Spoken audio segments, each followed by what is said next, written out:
I'd like to welcome everyone to the July 2021 Tiffin City Schools Board of Education. Before we start the meeting with the Pledge of Allegiance, I'd like to have a moment of silence. On Sunday, as everyone saw, the Tiffin City Schools lost a valuable member of our team.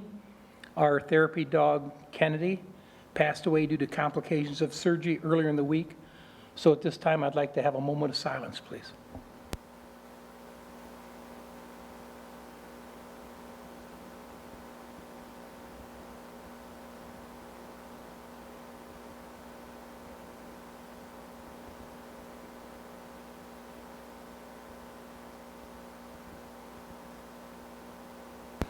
At this time, we'd like to start the regular meeting. We'll start with the Pledge of Allegiance, please. Please rise.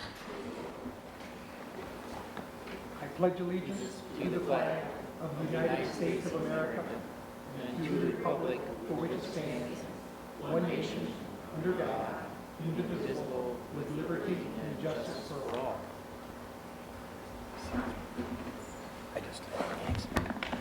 Mrs. Perry, please call the roll. Dr. Hoyda, Here. Dr. Gase, Here. Dr. McBride, Here. Mr. Perez, Here. Mr. Widman, Here. Item number 2 is adopt the agenda. Board members, please look at the agenda and see if there's any changes. And I understand there are an addendum or two. Yes, there is an addendum on the consent agenda, which is item 8, 8.03 employment. We have additional supplemental contract under professional staff, additional pupil activity contracts under support staff, and also a pupil activity volunteer. We also have 2 additional action items, which is item 10, 9.10, or I'm sorry, action items is item 9. So 9.10 will be added. That is to approve a partnership agreement for the operation of programs funded by Title 1D. Also 9.11, approve NCOESC rent contract for special education unit at Noble. And I have 1 minor modification on page 7, action item 9.07, approve rate of pay for home instruction. That will become effective June 1st of 2021 retroactively. A motion to adopt. So moved. Second. Any discussion? Mrs. Perry, please call the roll. Mr. Widman, Yes. Dr. McBride, Yes. Mr. Perez, Yes. Dr. Gase, Yes. Dr. Hoyda. Yes. Item 3 is acknowledgement of guests. Thank you, Dr. Hoyda. I started writing all the names down, and at the risk of leaving somebody out, I will just say welcome to everybody that's here tonight. I see a lot of familiar faces, and we have a family here to help acknowledge our next item on the agenda, recognition of the Crystal Apple Award. But nonetheless, thank you all for being here tonight. We appreciate you being here in attendance. Thank you.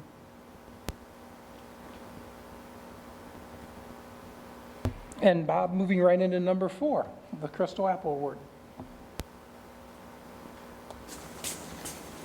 Thank you again, Dr. Hoyda. If I could have Mrs. Heather Arnold please come to the podium. Mrs. Arnold is a second-grade teacher at Kraut, and we are very happy and honored and privileged to recognize her as our 4th quarter Certified Staff Member Crystal Apple Award winner. Heather was nominated by Mr. Sean Murphy. Again, she is a second-grade teacher at Kraut 2-3 Elementary. She holds a Bachelor's of Science degree from Bowling Green State University in Early Childhood Studies, plus she obtained her Master's of Arts in Education from Heidelberg University. And Heather has worked for Tiffin City Schools since 2008, and we're very glad that she has. In the area of teaching, Sean says this about Heather. Heather is a tremendous asset to the district and specifically Kraut 2-3.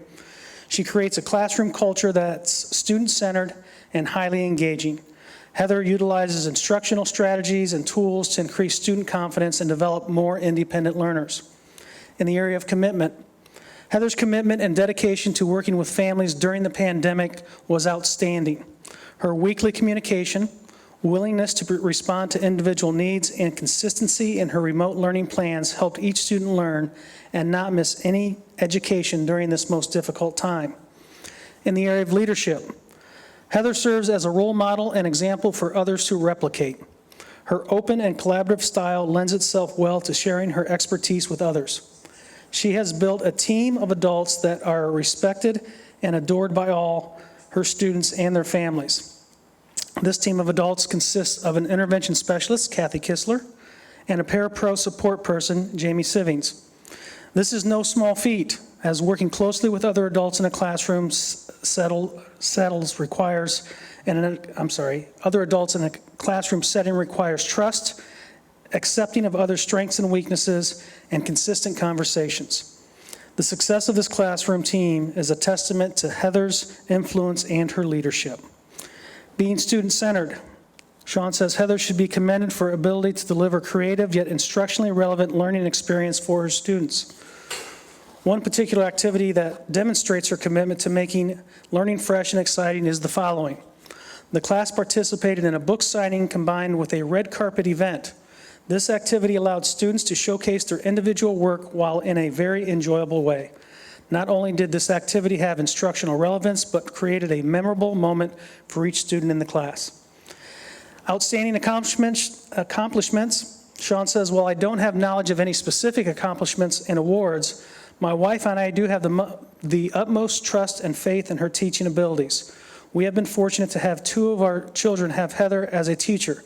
The proof in our admiration lies in the fact that we want Heather for our 3rd child when they enter Kraut Elementary. Congratulations, Heather, on your award, and thank you for choosing TCS. We're very proud of you. Congratulations. Would you like to say something? Thank you. Say a few words.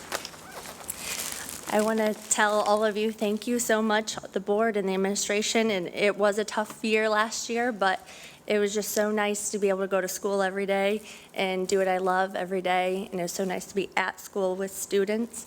And like he said, I couldn't do it without my team in my classroom, Kathy Kistler and Jamie Sieving. They're amazing, and they make learning in our classroom so much fun, along with all the other amazing educators at Kraut and in the district. So thank you very much. Very grateful.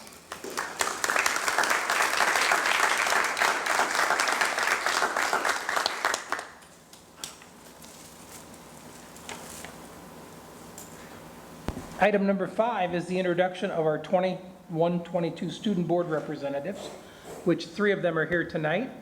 And what we'd like to do is have you go to the podium and tell us a little bit about yourself, and I'll let you decide who goes first. Can we do it from their seats? Yeah, you can do it. Yeah.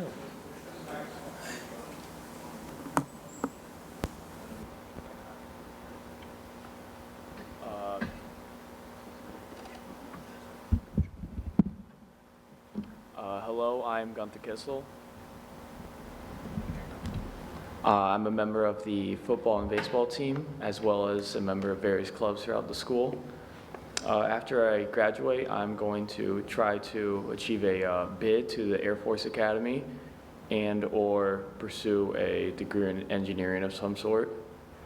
I wanted to be on the board simply as a means to extend my responsibilities and help me in becoming more of a leader. Thank you.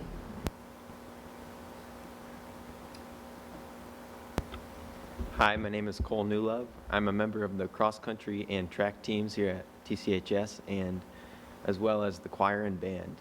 I joined the board just for leadership experience and to be able to represent my school that I care passionately about. I'm undecided what I'm to do after this year, but hopefully this year will open some things up for me. Hi, my name is Andrew Shawberry, and I'm a member of the tennis and basketball teams here at Columbian. I'm also in a few clubs, and outside of high school, or in the future, I'd like to pursue a career in either finance or law. I'm not entirely sure yet. And I'm very thankful for this opportunity, and I hope to better my leadership skills and just use my experiences as a student to better our school system. So I did have Dr. Hoyt the opportunity to meet with our students and Forrest. It's been a couple weeks ago now. They're going to be joining one of our committees, so Gunther is going to be on the support services, as well as Cole, and Andrew's going to be on finance committee, along with our other student rep. And there also have been assigned buildings, other buildings throughout the district to kind of keep an eye on and to report then at our meetings what's going on at that school. Annalise is not here tonight. She had a conflict. She will also serve on our finance committee. So there's no reporting today, but we wanted them to come and get used to us and us them. So in August, they'll have a report to share. They will rotate giving the report, but they'll all be invited to sit at the table each month. So, and I will be their liaison if there's any questions or concerns along the way. I do have one question. No. Cole, did you get Noble? Yeah, about that. You didn't get the Noble building? Oh, okay, very good. And what buildings what did you get, Andrew and Cole? Okay, moving right along. Next.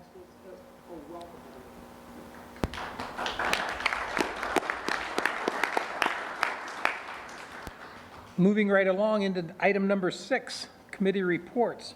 First committee, Business Advisory, Dr. Gase. The Business Advisory Council did not meet, and we're in a state of flux at present time. We'll be meeting next month. It'll be a Thursday, third Thursday, and at 8 a.m.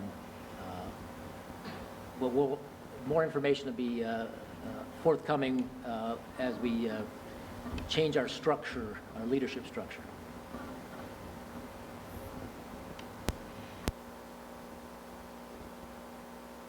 Mr. Press. Thank you, Mr. President. We did meet last Tuesday, and first of all, I thank the superintendent for being there, Dr. Zoller, and also I'd like to thank, we had, I believe, almost all the candidates for school board that I know of so far, Mr. Sherwood, Mr. Williams, Mr. Henry, and Mr. Kisbeth wasn't able to make it, but they were there, and I think they heard the report.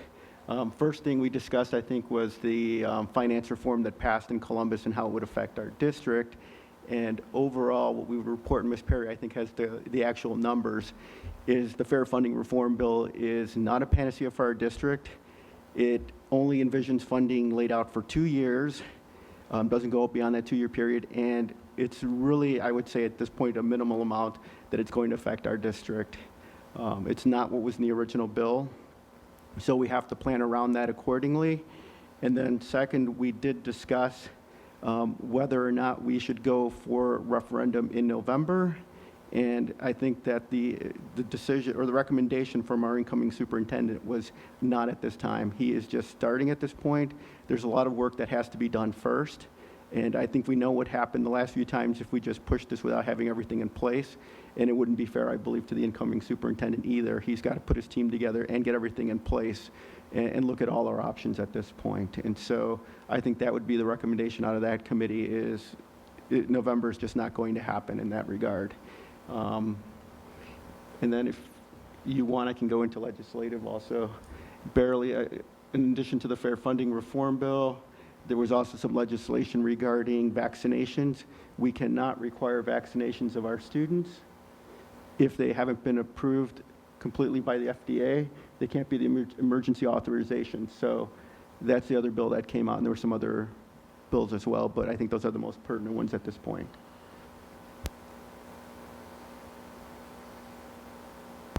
Support services, Mr. Woodman. Certainly, we met on July the 16th, and summer's actually a busy time for support services. There is a lot going on with our district. Talked a little bit about the busing situation, and we're following the 2-mile requirement. We're reducing the number of students that we believe are going to be allowed to bus. There's a policy in place to make an appeal if one is so desired. And so we're watching that closely, and I've talked with Randy, and we want to make sure that he knows that he has the support of our superintendent, and he'll be communicating with the appeals and that type of thing as we get into that situation. Tim Weber reported on a program called Know Before, and they're getting all the employees trained on how to recognize fake emails. So that's in the works there. As far as other things within the district, we saw some new cameras that were installed over at the Noble building, and so if you play out in the Noble area, know that you are now on camera. So that's a new thing for us. Talked about the changes with the library, high school library, and the study hall area, and as we're converting those areas to create some more classrooms. Talked about the removal of the satellite building, which I think is about 20 years past its expected lifetime. So I think we did a real nice job keeping that building alive, but it is appropriate that it'll be removed from our campus. It has outlived its life. Talked a little bit about the Tiffin Middle School roof and making decisions on that. We did some paving just recently at the stadium, and we removed the fire escape from the wall adjacent to the fire escape on the Columbian building, and it actually looks a lot better than when the wall was there. So a lot going on. That's it for my report. I'd like to, except we didn't meet, so I can tell you that we're excited at Vanguard Sentinel that our students' numbers are continuing to be solid and improving. We got newer programs that are being looked at, and so there's good things.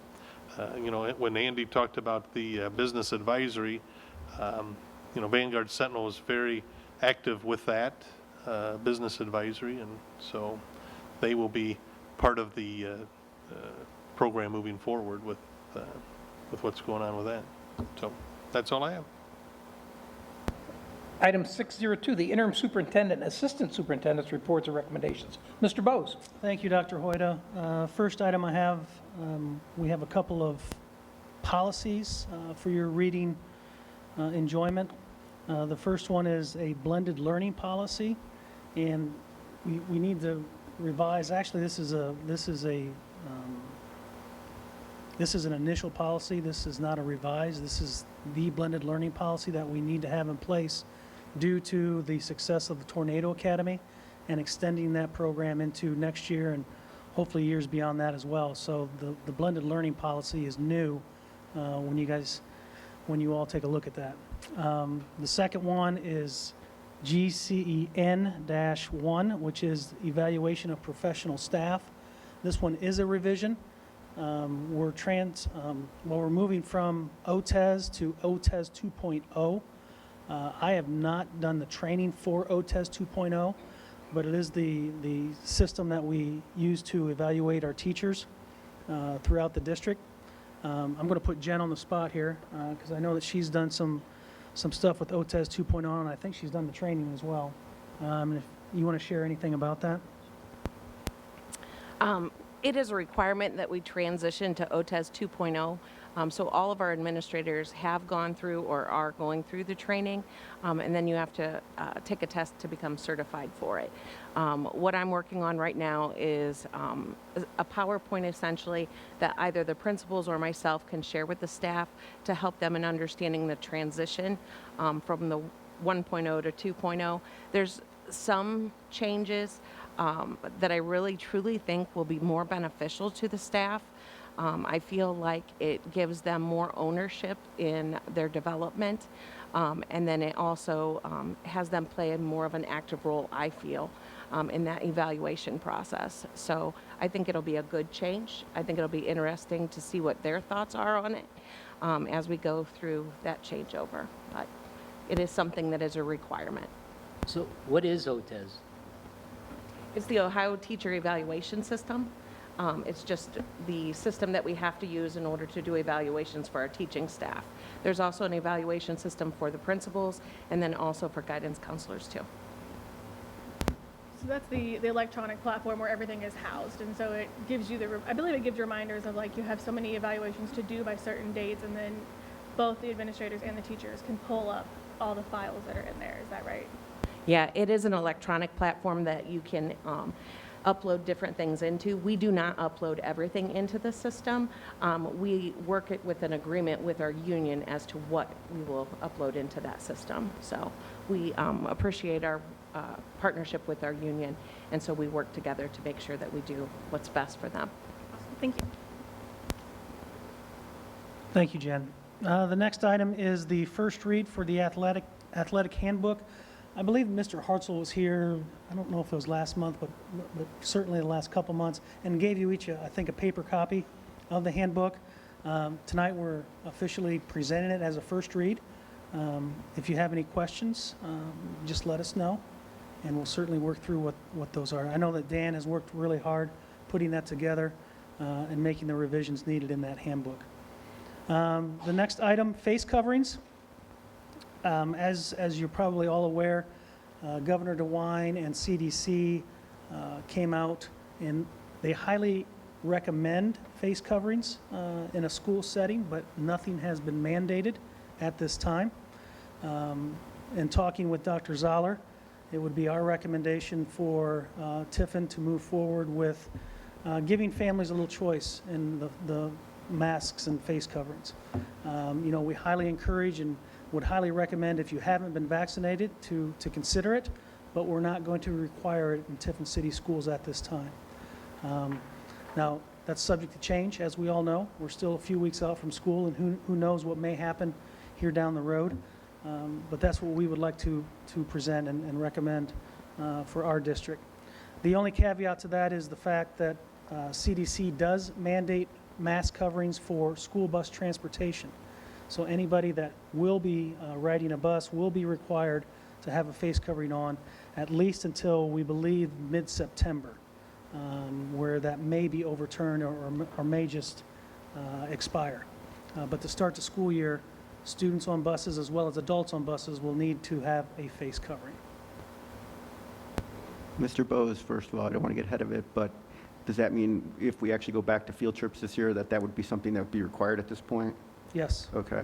And that's out of our control in terms of the bus regulations, because that's federal rules guiding the transportation, correct? That is correct. And so regarding the other mask issues, apparently there's been like several districts, Columbus and I think Cleveland, have taken different views, that they either say you can do what we did, or you have to require masks for everyone, because you cannot make a vaccinated student, you can't treat them differently than an unvaccinated student under the new legislation. So it's either all masked or you can't require it. No, we're not requiring it at this time. I did have some parents that asked if something were to happen or they don't like this policy, can they still get into the Tornado Academy? And because last year we extended the enrollment period because of similar questions, correct? Yeah, I'll address that in regards to the Tornado Academy. Any other questions? Yeah, Bob. Oh, go ahead, Megan. Yes. So how, because all of this is still in flux, and like you said, we're weeks from school actually starting, which we learned a lot can change or happen. How are we planning to communicate with families and staff all of the different pieces as they are now and then as they change, if they change? We as a county superintendents met last week, and we knew there was going to be some announcement come out early this week. We didn't know what that was going to be, whether it was going to be a requirement for mask or not coming from Columbus. So we wanted to put that off until we knew for sure. So at this point, I think that between Dr. Zoller and myself, we'll be getting communication out to our families, letting them know that, it's their choice, whatever their comfort level is. If they're comfortable with their child, whether they're vaccinated or not, coming to school without a mask, that's their choice. If they're comfortable with their child coming to school with a mask, that's their choice. And then currently, as it stands, it's the same protocol as before, where with quarantining and exposure, if vaccinated or masked, you don't have to quarantine, but if not, then you will have that period where you have to be home. Is that? At this point, the protocols will be the same as last year when it comes to quarantining. Thank you. Mr. Bose, I think at the last meeting, or 2 meetings ago, there was a question that came up. And last year when this happened in March, and the governor, remember, just called the extended vacation in middle of a school day, do we have a policy to address things like if we have to close a building or district like that ever again, on how we notify parents or whatever happens again? I believe what we are doing is going to be able to transition into a remote plan if we need be. We did fill out, I think, a waiver for the state to submit to them for a remote plan in those instances. We met again with the area superintendents with a representative from ODE who was explaining all that, but there's more guidance coming out on that as well. So as we speak tonight, masks are optional according to choice according to the family, correct? Correct. 5-day-a-week in-person school, Correct. operating the Tornado Academy, Correct. 2-mile busing, Correct. social distancing in the classroom or busing. We're going to, what we were last year is what we're going to do this year in terms Okay. of social distancing. So the classroom setup, we will get as much distance between our desks as we can, knowing that our class sizes are large in the elementary. And that 3 foot may be all that we can get, if at best, in Okay. some classrooms. So, but some social distancing. Yes. Okay, very good. Thank you. To follow up on another question, what will the quarantine, are there going to be any quarantine rules this year, or any idea of how that will work? The only, excuse me, the only information that was shared with me last week was that the quarantining protocols will remain the same as they were last school year. Now, again, that could be subject to change moving forward here as well. Bob, I feel like we're giving you a million questions. So I apologize, and I know that so much of this is outside of even the district's control with how the mandates come down. Does that mean that because the protocols are the same as it stands, that then teachers will have to be kind of able to teach in dual modalities if someone is out? Refresh my memory, how did we do that last year, Jen, if they were out? Did we do, if they were out, we had subs for them. Not if the teachers are, if students are out. So Oh, if if students students are were out. home, are the teachers still having to have work like 2 weeks ahead? I don't remember what it was, but there was pieces in place, and how that conversation has gone with staff. Sounds very loud right there, sorry. That's something that we are still in review of, because we want to make sure that we're being realistic in those expectations with our staff and also with our families. With the high school, it's a little bit easier because they had shifted to Canvas. Sorry about that. I forgot what that platform was. So all of their lessons and everything are posted on Canvas, so it makes it much easier. A lot of our elementary teachers, they utilize Google Classroom, but as of right now, we don't have anything written in stone. Again, that's something we'll work through, and we'll be sure to communicate through the principals, if not through the administration building. So, thanks. Now that you've got another question for you, I think last meeting too, I discussed the issue with middle schoolers that were in the academy last year and returning this year in person, 7th or 8th grade, or 7th grade, so they wouldn't have had orientation. Is there an option for them to do something before they start the school year?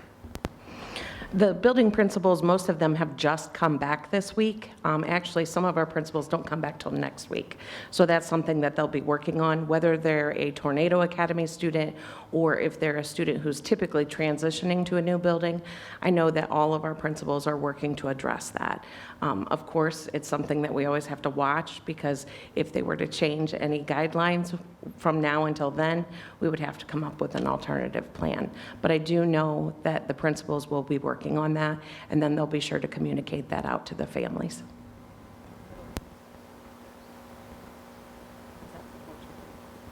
That's an open house,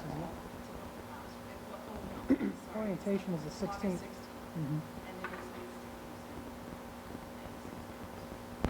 So Tiffin Middle School is August 16th.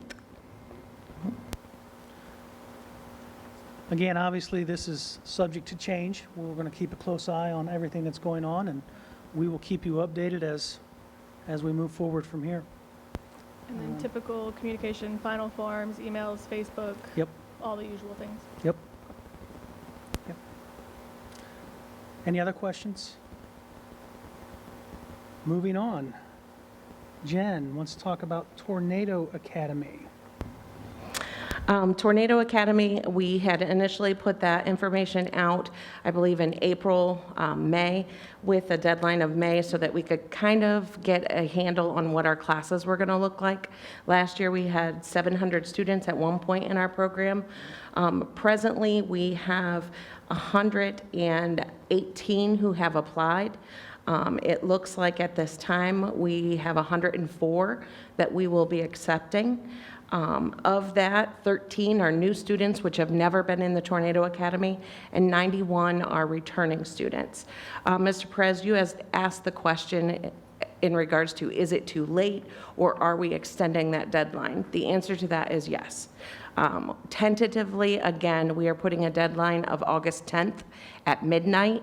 A reason we have to put a deadline on things is so that we can make adjustments in classes if we need to.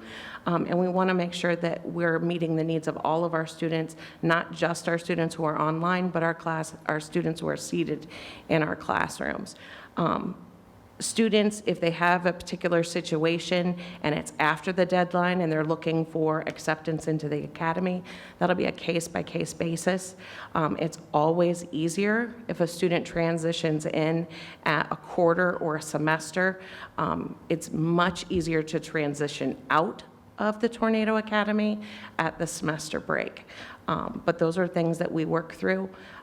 You guys have asked a lot of really good questions in regards to online learning. If we were to have to go into a shutdown situation, what would that look like? Unfortunately, last year was a huge learning experience for everyone, and we've learned a lot through that time. We've kind of learned what not to do and what we want to do better, and I think that's the case not only for Tornado Academy, but also for our classrooms.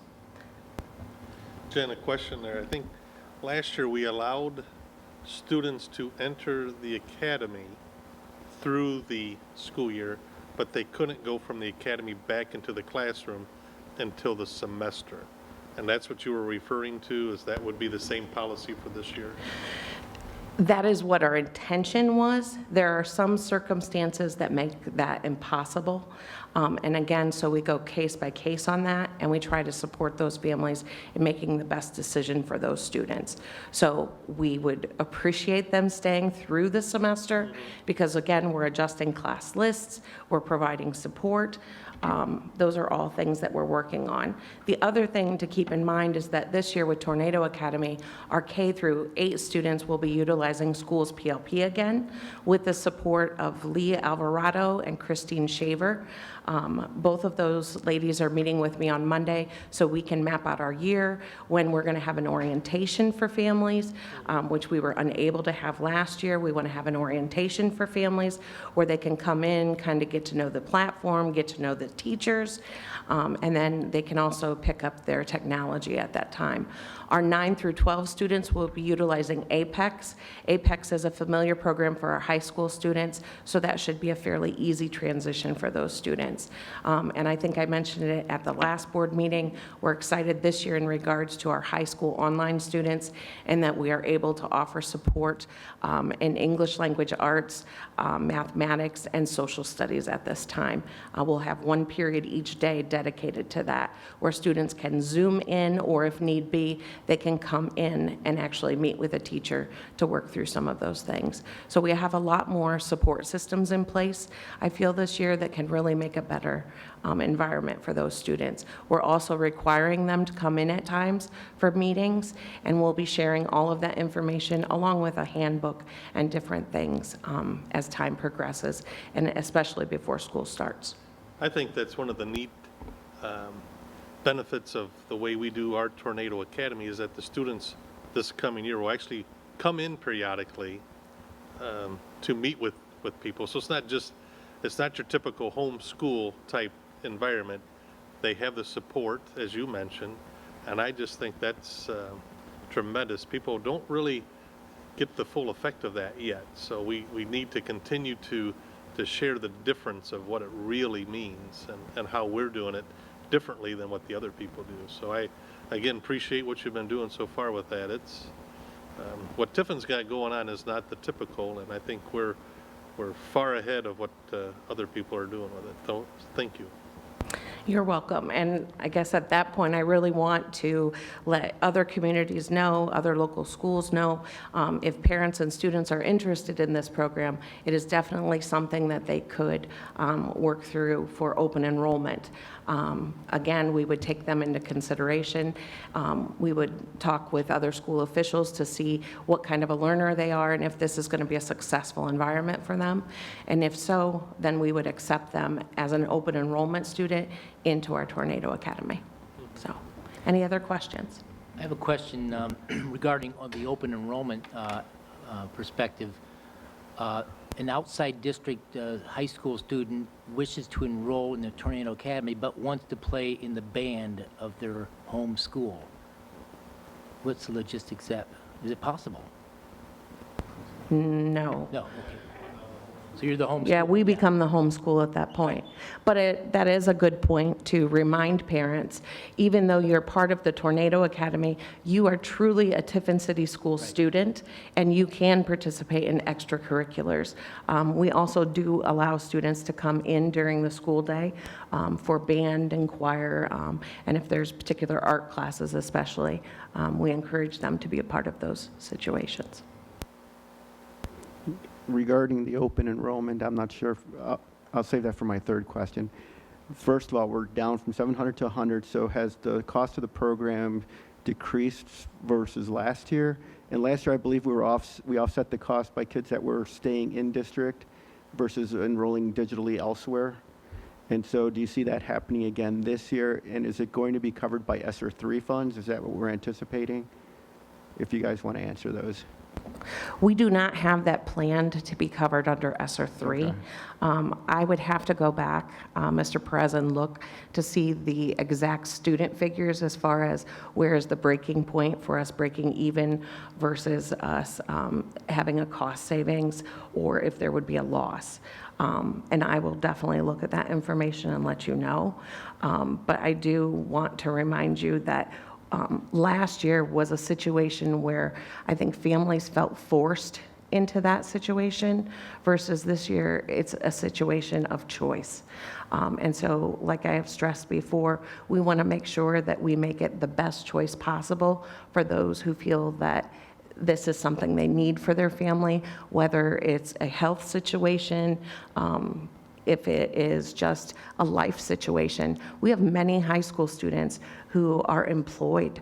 And so this is something that works very well within their schedule, and they're able to progress successfully as a student and also as a working family member. Regarding the open enrollment, last year we were one of the few districts that actually had in-person almost the entire year. Did we see any benefits from that, from kids wanting to open enroll in our district this year, knowing that we offered that stability? Or is it just people have moved on? Or have we recouped some of our open enrollment? I don't know the answer to that, Mr. Perez, but I can certainly look into it and see what our open enrollment numbers look like for this coming year. as opposed to last year, and if we did gain some open enrollments. I can look at that. You know, Jen, I just thought of something rather interesting when you said about the Tornado Academy, especially the high school students, 16 and over. Would it be possible for us to make a list of those students who wish to have a job available to local employers?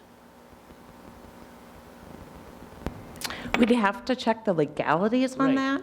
that, but once we check the legalities and we go through that process, I think it's something we might definitely be able to work through. I think it'd be really exciting opportunity even maybe Yeah. to look at partnering them in a brag situation. Right.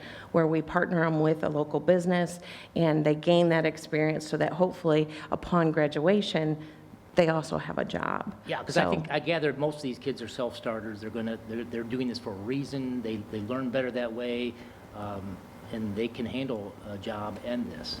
And there's certainly employers around here that are they're ready to close up shops because they can't find people to work. And I had to talk to a guy who runs a fertilizer plant, and he's giving $18 an hour with no experience, nothing at all, just to show up to work, starting pay. And like, wow. I said, call Sentinel, find out. There's got to be some young kids who would be able to work. And that might be something, because it's kind of seasonal, so you might have a few days where you're really working a lot.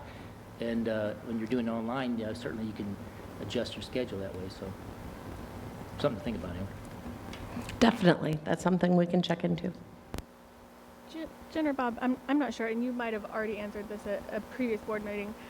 With those who open enroll out of the district, do we ever do interviewing with them or figuring out why they're leaving? And then is that something that we could then reach back out? Like, because y'all are constantly innovating and changing things and addressing those.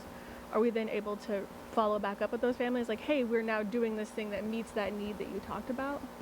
So it's very interesting that you ask that.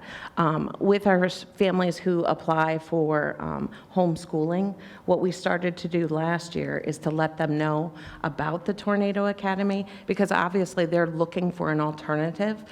We're not forcing anything upon those families, but we want them to know that this is an option. As far as if we go back and survey, do it like an exit survey with families who leave, I'm probably going to leave that to Bob. I do know that at one point this year, there was a possibility this summer that there was a program that was possibly looking at closing, and we were definitely going to reach out to those families, but thankfully that was not the case. So, but Bob, you can address the other. Sure. We have done an exit interview, if you will. Not recently. I'm guessing it's probably 8-10 years ago, but it's not something that we've done recently, but that's certainly a good idea to try and get their feedback. Any other questions for Jen at this time? Alrighty. Next item is Dr. Zoller and talking about his transition, and let me just say what a great man this is, and how I'm so looking forward to working with him. He's been in the office just about every day here the month of July. We've had some conversations. I don't want to overwhelm him with information and everything, so I try to pick my points of entry and kind of ease some things at him from time to time. But it's just I'm really excited to be able to work alongside him. Really glad that he's here. So, Dr. Zoller. Thank you, Bob. And can you hear me? Okay. We'll try that. Thank you, Bob. I appreciate that. And really, thank you, everybody. Thank you to the Board of Education, to the community. I've been trying to get out in the community as much as possible during these last couple of weeks. Everybody's been so supportive, and I couldn't feel more welcome in terms of my transition into the district. I'm looking forward to working with student board members, so congratulations again. And I think we're going to have a great school year this year. But I've been meeting with individual members of the Board of Education. I've been meeting with key community leaders, staff, as well as those administrators that are in the district July is kind of a very quiet month historically. A lot of people are on vacation during the month of July. Principals are just now starting to come back a little bit. I've had an opportunity to meet a couple principals, the members of the Tiffin Education Association, those officers we've met. So just trying to meet as many people as I can while things are still relatively quiet before the new school year begins. But everybody has been just extremely helpful, and I really do appreciate that. Mr. Bose, Mrs. Kuhn, Mrs. Perry, Kelly Spar, my administrative assistant, as well as Pat Smith, Bob's administrative assistant, have been extremely helpful. Mr. Daniel has been taking me around the district. I've been in all the buildings, and he's shown me the grounds and the facilities. We've done walkthroughs in all the buildings, and so I've had an opportunity to really to look at some of the challenges that are facing the district. Been able to meet a number of custodians and food service folks on those little walkthroughs as they begin to make preparations for the upcoming school year. I've also had the opportunity to attend a number of meetings this summer. Was able to meet with some of the architectural team with Garmin Miller and touch base with them in terms of some of their proposals and planning for the district moving forward. But it was able to meet, as Mr. Perez mentioned, with the board's finance committee and some members of the community attending that as well. We had a meeting with Michelle Tewitt and in her committee that was put together, her and Mrs. Perry, to look at the educational plan for the allocation of the ESSER 3 funds coming up. So we're doing quite a bit of planning related to that. I've also, met a number of folks in the community. I've had the opportunity to meet Dr. Schumacher, the president of Terra State Community College, also Representative Gary Click, and I'm setting up another meeting with him. He's a member of the House of Representatives. And so throughout all these meetings, trying to really learn and do a lot of listening about what's on people's mind regarding the Tiffin City Schools and help create a shared vision of where we want to go in terms of making this really a premier school district in the state of Ohio. To that end, I've drafted a transition survey that I'm using as a discussion document with those stakeholders. I know the board has filled out the survey, is in the process, as well as it's going out to staff members now, as well as some key community leaders. So I'll summarize the information that is gleaned from the survey, and I'll present that at a future board meeting. But this kind of feedback I'm looking for, so that will help me understand where I need to spend my time and energy and focus in terms of helping the district to move forward. So I'm very excited about that. Just so appreciative of everyone in terms of the way they are willing and reaching out to me, and just the support of the Tiffin City School District, I think, goes without saying. I mean, there is tremendous support in this community for our schools. So we are in the process right now of making preparations for the upcoming school year. We're putting together an administrative retreat. We'll hold that sometime the first part of August.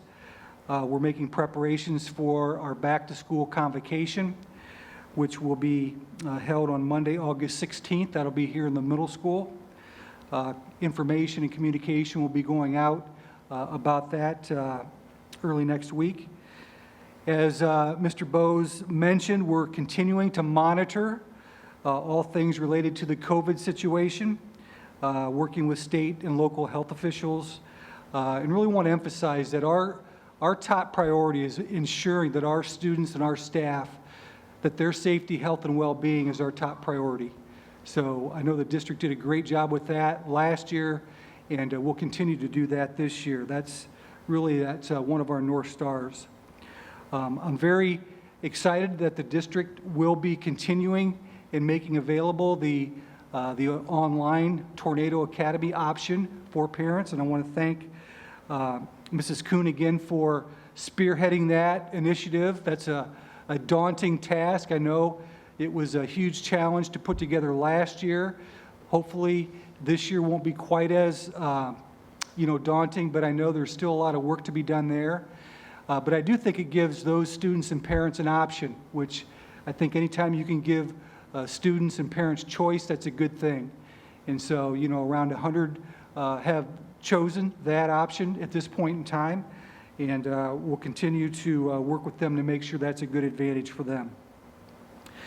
And finally, I just want to, again, thank the community for, unfortunately, the outpouring of sentiments and condolences related to the passing of Kennedy, one of the school therapy dogs. So really, the number of people that have reached out, on social media and other venues has been pretty amazing. And I think it says a lot about the community to the extent that that people have been impacted so much by the work and by that service that the district provided to the community. So, it's a very unfortunate set of circumstances, obviously, but I do want to let folks know that plans are being made for a future celebration of Kennedy's life and impact on the district and our students and staff. So more information about that will be forthcoming. And with that, I'll conclude my remarks, but again, just want to thank the board, thank our new incoming student board members and community members for being here and for the support that you are providing me as well as for the Tiffin City Schools. Thank you. Any questions for Dr. Zoller? I too want to extend my condolences to Tricia Eit, Suzanne Reinhardt, and all the students and staff that were impacted by Kennedy. As pet owners, we all know how they become part of the family, and certainly Kennedy was part of the TCS family, so it's just a very sad time, and we certainly feel that heartbreak as well. So one final item. It is Fair Week, Seneca County Fair Week, so I just want to wish best of luck to all of the participants throughout the area and community, especially to the participants that are representing not only their organizations, whether it's FFA, 4-H, but also their schools, Tiffin City Schools especially. So good luck to everybody. It's hot out there today, very hot, so stay cool. Tonight's Pig Scramble. Guys, you going to the Pig Scramble tonight? You might be a little old for that probably. So, but nonetheless, good luck to everybody participating in the fair this week. Thank you. Any questions for me? Thanks, Mr. Bose, Dr. Zoller, and Jen. Item 603, Mr. Daniels. Yes, to update you guys on the summer projects, Noble Roof should start late next week and be completed within about a month. And that'll be ready to go shortly after school starts. That'll give us a 10-year warranty on that roof. It was down to a year or so left, or we would have to replace the whole roof, or we're doing that through JB Roofing. The library project is coming along very nice. The furniture comes in for the library starting late next week and will be assembled and put together the following week. The e-wall system that we're putting up in the old library to make 4 classrooms is going to be complete by tomorrow afternoon with all the walls standing. Then we'll hook the electric up and get things up and running in there. And that'll make it so we can get rid of the satellite building, which is desperately needed to go for some time. And like you said, the fire escape is complete and the cameras are all installed, and we have some training with the principals early in August to show them how to run the cameras. I got 2 questions for you, Mr. Daniel. One is there any update on the track? Actually, I talked to him today. Their insurance company sounds like they're going to initiate the claim. Okay. And then there'll be litigation towards the asphalt company. Okay, because there was a hope that they would do it either before last fall and now before this fall. It doesn't look likely before this fall. Not going to get it done this fall. And then second, I wasn't able to make it to support services, but remember the high school originally didn't have stalls on the boys' bathroom on the 2nd floor years ago. It does. It does now? Yes. Stadium doesn't have them either. And is there ever been discussion of either putting them back in the stadium or improving the lighting in the bathrooms? I mean, that Well- is where people come into our district and see us, so. All right, I'll take it to support services next month. And that's, thank you, sir. I just want to. Anything else for Mr. Daniels? Yeah, so support services in the summer is hopping. So I just wanted to extend a thank you to you and your team and the various departments that do so much in the summer. So while students are out and there's not teaching happening full-time in the classrooms, there's a lot that goes on. And it's hot and it's a lot of work. So I just wanted to extend a thank you to you and all of your teams, because the work that happens in the summer is extensive. Yeah, as we took Dr. Zoller around, it's kind of funny, you can get into the building, some of them still look like a bomb went off in certain areas, and other ones are getting close. They're all pretty much down to their hallways to get done here in the next week, so teachers, be patient, we'll get you in your room as fast as we can. Item 7, the opportunity for the public to address the board. Per board policy, each person addressing the board shall give his or her name and address. If several people wish to speak, each person is allotted 3 minutes until the total time of 30 minutes is used. During that period, no person may speak twice until all who desire to speak have had the opportunity to do so. The period of public participation may be extended by a vote of the majority of the board present and voting. Anyone like to? Yes, I see one would like to address the board. Carissa Allen, 135 Clinton Avenue. I was taking some notes and listening as you guys were talking about COVID and what's going to be happening and the face masks and things. The only thing I didn't hear was about lunches. Last year, elementary lunches were done in the classroom. I didn't know if that was going to continue this year. Just trying to get my kiddos prepared for what's coming. So I know this isn't the respond portion, but I just wanted to put that out there to see if that had been discussed. So thank you.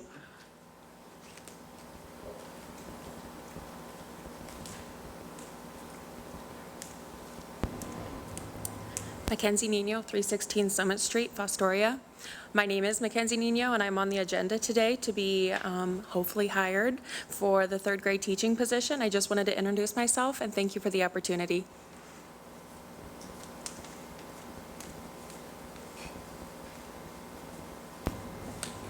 Can I address Carissa's question briefly? Mr. President, can she address that? And if somebody can also address the question regarding the cost of lunch this year, because that's also come up as a question. Okay. Yes, you can. Okay, I can't address the cost of lunch. Carissa, our elementary principals come back on Monday, I believe. So we certainly want to talk with them. I know there had been talk in the spring about wanting to transition out of the classrooms for everybody's sake. So that's something that we'll be addressing early next week, and then we will communicate it out as quickly as possible. Thank you very much. You're welcome. And lunches for next year are free again through the state, or through the federal government. Breakfast and lunches. Are free for everyone. Yep.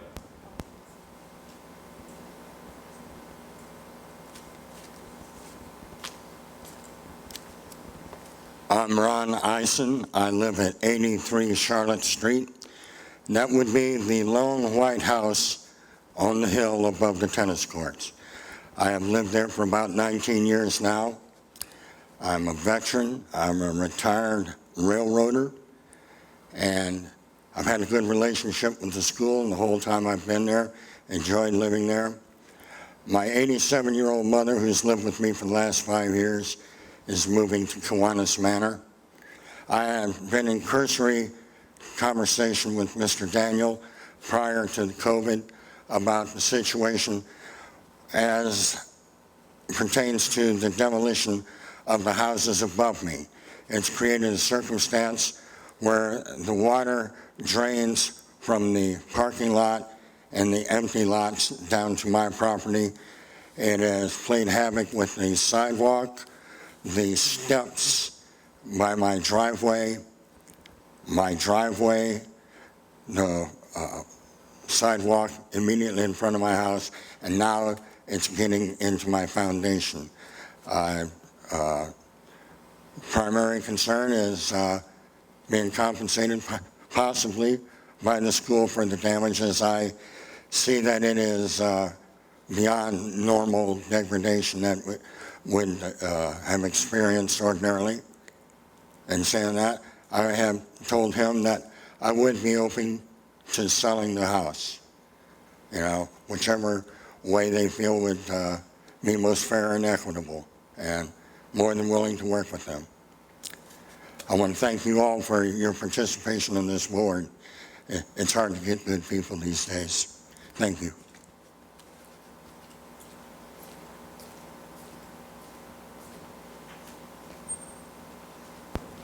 Anyone else?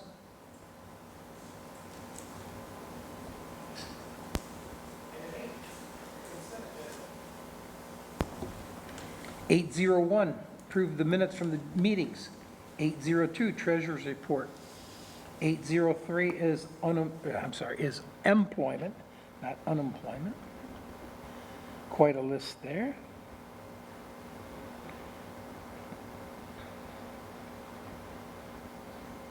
(804), grants and donations. 805, statement of the budget purpose report. 806, the tournament site agreements. And then also on the addendum, we had in 803, 4 more staff members. I need a motion, please. So moved. Second. Mrs., any discussion? Mrs. Perry, please call the roll. And who seconded that? I did. Thank you. Dr. McBride? Yes. Mr. Widman? Yes. Mr. Perez? Yes. Dr. Gase? Dr. Hoyda? Abstain. Item 9, action items. The approved revised board policy EDE, EDER, EDF, and EDFR. Approve the agreed, 902, approve the agreed upon procedures engagement for the Medicaid school program. 903, approve the Stark County Medicaid school program agreement. 904, the NCOESC ESY preschool autism services contract. Dr. Hoyda, if I could interrupt, we actually have these recommendations all separate. Oh, unless I'm it's your sorry. intention Yes, to group I'm them. so sorry. Yeah, Okay, this is 901, back let's to go our back. original Action format. items, 901. So moved. Okay, second. Second. Mr. Widman? Yes. Mr. Perez? Yes. Dr. McBride? Yes. Dr. Gase? Yes. Dr. Hoyda? Yes. 902, let's try it again.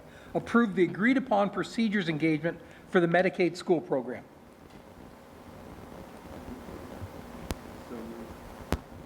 Second.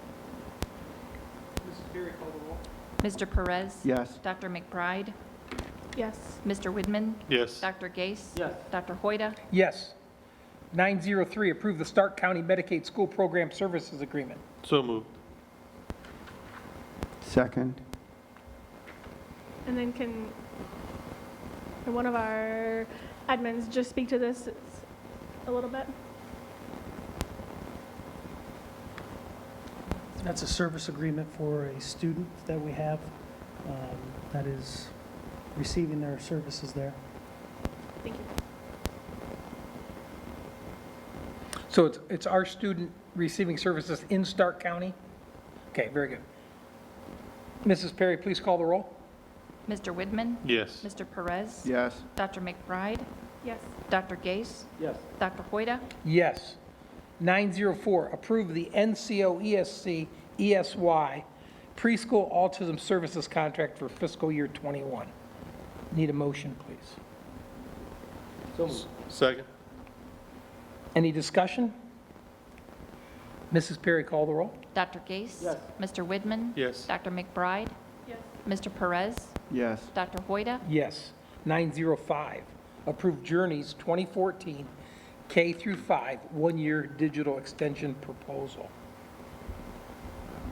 A motion. So moved. Second. Any discussion? And the 2014 is part of the title. That's not an incorrect year. Mrs. Perry, please call the roll. Mr. Perez? Mr. Widman? Yes. Dr. McBride?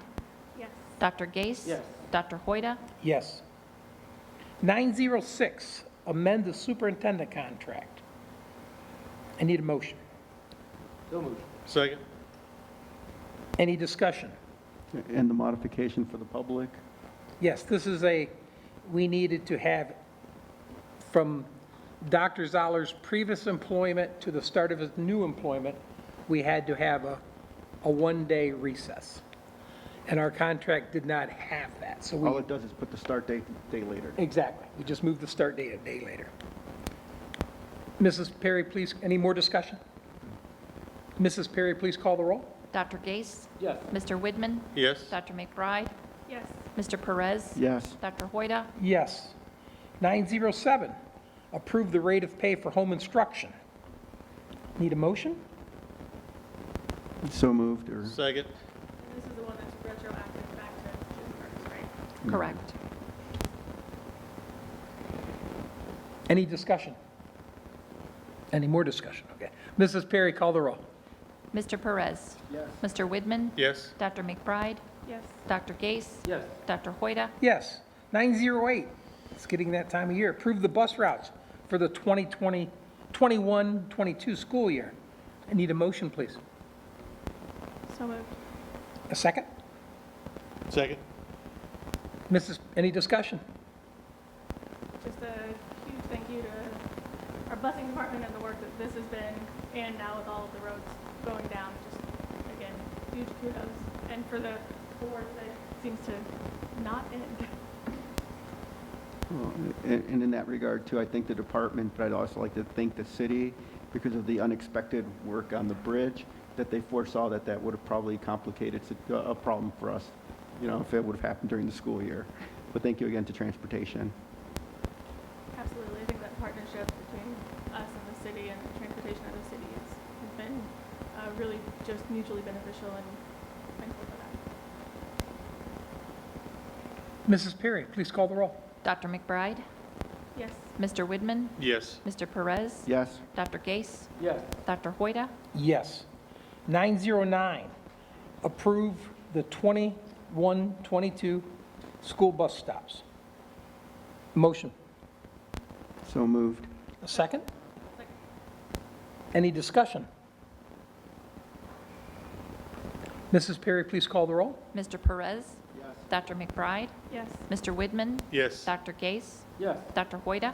Yes. Item 9.10, approve the partnership agreement for the operation of the program funded by Title 1D. Need a motion. So moved. Second? Second. Any discussion?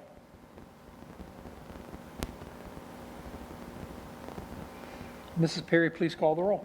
Mr. Perez? Yes. Dr. McBride? Yes. Mr. Widman? Yes. Dr. Gase? Yes. Dr. Hoyda? Yes.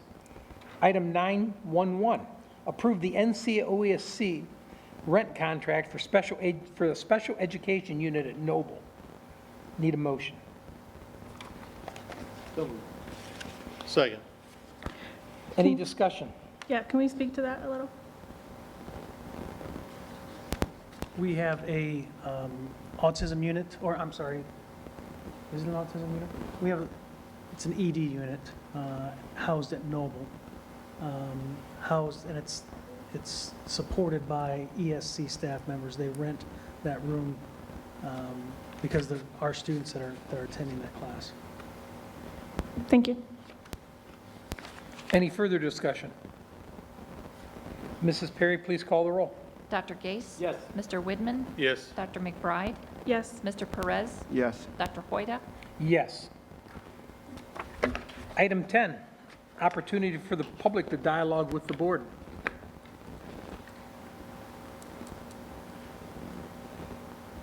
Guess somebody wants to talk to us. I did love that Chris said thank you for saying, like, the first opportunity is where the public talks kind of to us and we don't respond, and sometimes I think that looks confusing, and that the second one is the one where it's dialoguing back and forth. So I'm not sure if we've said that, or at least not in a while, so thank you for saying that earlier. Yeah, and maybe we should explore maybe just doing, I know we did 2 to give extra opportunities, but it can be a little frustrating because the last few board discussions have turned into board discussions, not public dialogue. And so But on that other shit, to echo what Mr. Bowe said today, it was really hot at the fair. Mr. Woodman was there, and a shout out to all our students that are out there showing their cattle, their goats, their ducks, riding horses today. I saw some in competition, and it's, you know, you're proud of all these kids, seeing them out there, the effort they put into these things as well as what they do in school. We've got 3 examples here that I've seen grow up, run, cross country, play basketball, tennis. They just grow up too fast sometimes. And so, and then with Kennedy, seeing that we have made a positive difference in their lives, I think. And then in return, they've made a positive difference in our community. And so I think that's, going back to Fair Week, I think that's what it reminds us. Fair Week, I know, just finally got to put a horse bet on today, lost, but was never able to get off for that. But it's really their fair. And just like the school is their school. And so that's all I'd like to say for board discussion. Any further board discussion? If you don't mind, I would love to speak to the therapy dogs a little bit. So as a therapy dog handler, there's a lot of, I don't even want to say myths, just there's a lot of different types of working dogs. There's service dogs, therapy dogs, and ESAs, all of which have very different requirements, very different rules around them, and very different rights. To speak to Suzanne Reinhardt and the work that she does and the work that she has done bringing therapy dogs to the district. While dogs are not owned by the district, they're placed in districts. So that's through ADI, but there's other types of therapy dogs. So our social worker, Ms. Miller, she owns her dog. The dogs through ADI, they are the organizations, and then they are placed at schools, but all of them require extensive training, extensive work, both on the handler's part and on the dog's part. And I think the outpouring this week of students and faculty and community members who have been impacted really shows the huge benefits that these animals bring to a district, and adding that sense of family. So I just would be remiss if I didn't speak to all of the work that Suzanne has done, and in opening that satellite training here and bringing even more animals to the district. So I just definitely feeling the loss, and but really humbled by the work that all of those handlers have done, that they do on their own. That is not something that they're required to do, or that we house, but that they do on their own because they see the benefit. So I just wanted to speak to that a little. Along that line, how long have we had at least one therapy dog in the district? When did we get the first? Magic was the first one, correct? I don't know exactly. I believe it goes back 20 years. Yeah, I was going to guess 15. I didn't. I know Between 15 and we've 20. really only had, well, Magic and Kennedy, and then Ace with Jill. And do we have another one now too? Cooper's through ADI, which is the Okay. program that Mrs. Reinhardt helped set up. So I believe, correct me if I'm wrong, but Mrs. Reinhardt was the first to bring in a therapy dog. Yeah. And so she did that through ADI, which is that branch was out of Toledo, and she brought that here. And so Magic was our first for 8 years, is that right? And then Kennedy for 6, I think that's right. I could have those reversed. I was thinking Magic was about 8. Yeah. And the training to be one of those dogs is really extensive. There's a lot of things that can disqualify you, everything from like your treat drive to allergies. Health is a really big piece. So I've had that question a lot of like, well, we've lost 2 dogs. I'm like, well, we've lost 2 dogs in 15 years. They have a shorter lifespan than folks do.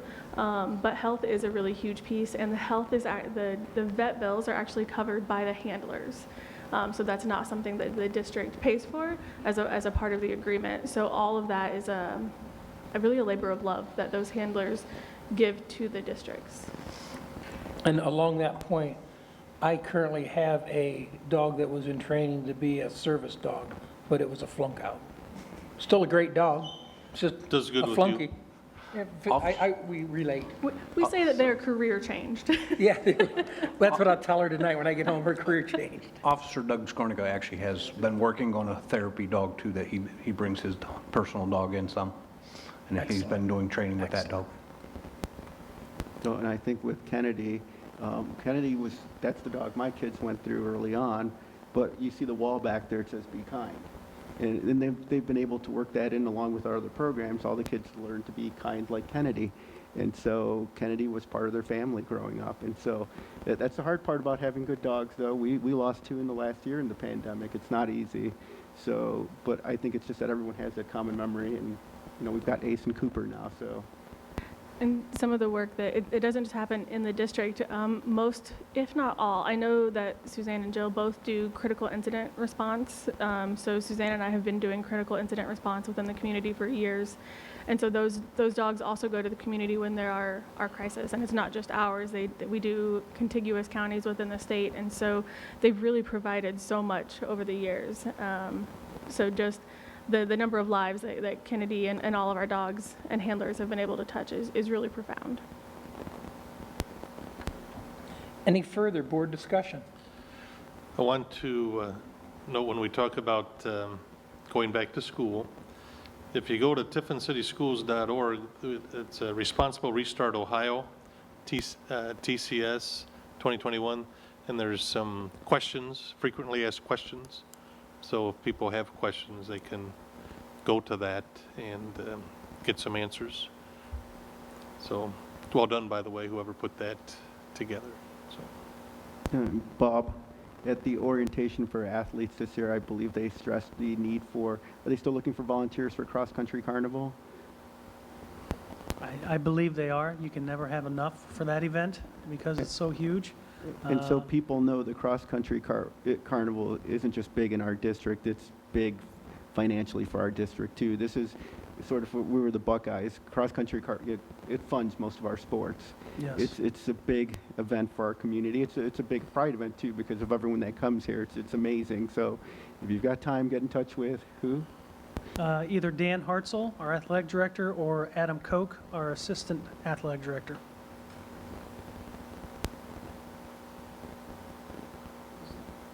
Isn't our cross-country carnival the 3rd largest in the nation?